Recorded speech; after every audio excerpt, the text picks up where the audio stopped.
ಅದರಲ್ಲೂ ಘಟಾನುಘಟಿ ನಾಯಕರಾದಂತಹ ರಾಹುಲ್ ಗಾಂಧಿ ಇರ್ಬೋದು, ತೃಣಮೂಲ್ ಕಾಂಗ್ರೆಸ್ನ ಮಮತಾ ಬ್ಯಾನರ್ಜಿ, ಮಾಯಾವತಿ, ಸಮಾಜವಾದಿ ಪಾರ್ಟಿ, ಲಾಲು ಪ್ರಸಾದ್ ಯಾದವ್, ಇನ್ನೊಂದ್ ಕಡೆ ಜಯಲಲಿತಾ ಹಾಸಿಗೆನಲ್ಲಿ ಬಿದ್ದಿದ್ರು ಕೂಡ ಅವ್ರ ಪಕ್ಷದವರು ಕೂಡ ಇದ್ರ ವಿರುದ್ಧ ಹೋರಾಟ ಮಾಡ್ತಿದ್ರು. ಇಷ್ಟು ಜನ ಎಲ್ಲ ಪ್ರಯತ್ನ ಮಾಡಿದ್ರು. ಜೊತೆಗೆ ಇದು ಆಗ ಸುಪ್ರೀಂ ಕೋರ್ಟಿನ ಚೀಫ್ ಜಸ್ಟಿಸ್ ಆಗಿದ್ದಂತ ಟಿ.ಎಸ್. ಠಾಕೂರ್ ಅವರು ಸ್ಟ್ರೀಟ್ಸ್ ಅಂತ ಹೇಳಿದ್ರು.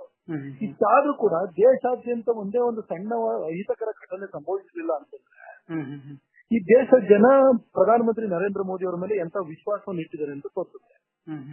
ಮತ್ತೆ ಅದರಿಂದ ಏನು ದೇಶಕ್ಕೆ ಒಳ್ಳೇದಾಗುತ್ತೆ ಅಂತ ನಂಬ್ಕೊಂಡಿದ್ದಾರೆ.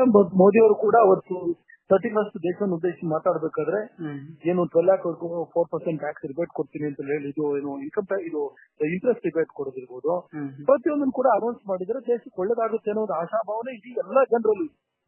ಇದ್ರ ಮಧ್ಯದಲ್ಲಿ ಯಾರೋ ಒಂದ್ ಕೂತ್ಕೊಂಡು ನೋಟಿಂದ ಬವಣೆ ಆಗಿದೆ, ತೊಂದರೆ ಆಗಿದೆ ಅಂತ ಹೇಳ್ತಾ ಇದಾರೆ ಅಂತಂದ್ರೆ ಅವ್ರ ಹತ್ರ ಬಹುಶಃ ಅನ್ಯ ಮಾರ್ಗದ ಅಡ್ಡ ಮಾರ್ಗದಿಂದ ಮಾಡಿದಂತ ದುಡ್ಡಿತ್ತು, ಅದೇನೋ ಕನ್ವರ್ಷನ್ ಮಾಡ್ಕೊಳ್ಳಿಕ್ಕೆ ಅವ್ರಿಗೆ ಆಗಿಲ್ಲ ಅಂತ ಅನ್ಸುತ್ತೆ.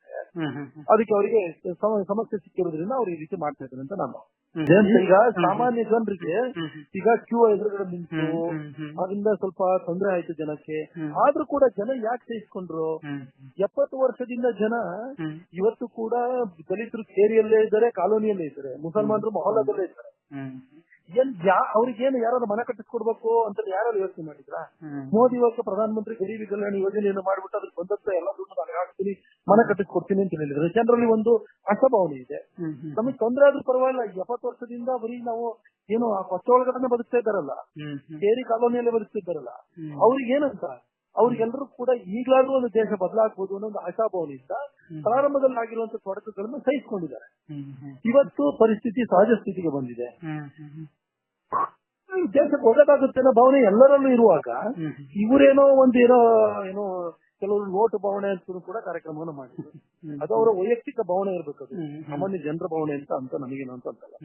ಯಾಕಂದ್ರೆ ಸಾಮಾನ್ಯ ಜನರಿಗೆ ಆ ಭಾವನೆಯನ್ನು ಸಹಿಸಿಕೊಂಡು ನಮಗೆ ಮುಂದಕ್ಕಾದ್ರೂ ನಮ್ಮ ಮಕ್ಕಳ ಮರಿಗಾದ್ರೂ ಒಳ್ಳೇದಾಗುತ್ತೆ ಅನ್ನೋ ಒಂದು ಆಶಾ ಭಾವನೆಯಿಂದ ಎಲ್ಲ ಸಾಕ್ತಿದ್ದಾರೆ. ಇವತ್ತು ನೋಡಿ, ನೋಟು ಬದಲು ದೇಶ ಮೊದಲು ಅಂದ್ರೆ ನಾವು ಅಭಿಯಾನವನ್ನ ಕಳೆದ 1 ತಿಂಗಳಿಂದ ರಾಜ್ಯಾದ್ಯಂತ ಮಾಡ್ತಾ ಇದ್ದೀವಿ. ನಮಗೆ ಬರ್ತಾ ಇರುವಂತ ಜನರನ್ನ ನೋಡಿ, ಸಂಖ್ಯೆಯನ್ನ ನೋಡಿ, ಅದ್ರ ನೋಡಿದ್ರೆ ಗೊತ್ತಾಗುತ್ತೆ. ಈ ನೋಟು ರದ್ದತಿಯಾಗಿ 60 ದಿನಗಳ ಕಳೆದೋಯ್ತು, ಈಗ 62 ದಿನನೇ ಆಯ್ತು. ಇಷ್ಟಾದ್ರೂ ಕೂಡ ಜನರಲ್ಲಿ ಇರುವಂತ ಉತ್ಸಾಹ ಕಡಿಮೆ ಆಗಿಲ್ಲ. ನಾವೇನೋ ಜಾಗೃತಿ ಮಾಡ್ತೀವಿ ಅಂತ ಎಲ್ಲ ಬರ್ತಾ ಇದಾರೆ. ಏನನ್ನ ತೋರಿಸ್ತದೆ? ಜನ ಇವತ್ತು ಕೂಡ ಒಂದು ಪಾಸಿಟಿವ್ ಆಗೇ ಇದ್ದಾರೆ,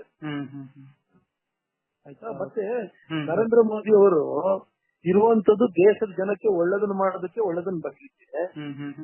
ಈಗ ಈ ಟೀಕಾಕಾರರನ್ನ ಮೆಚ್ಚಿಸ್ಲಿಕ್ಕೆ ಅವ್ರು ಕೆಲಸ ಮಾಡ್ತಾ ಇಲ್ಲ. ದೇಶದ ಜನಕ್ಕೆ ಒಳ್ಳೇದಾಗಬೇಕು, ಅದಕ್ಕೆ ಮಾತ್ರ ಕೆಲಸ ಮಾಡ್ತಾ ಇದ್ದಾರೆ.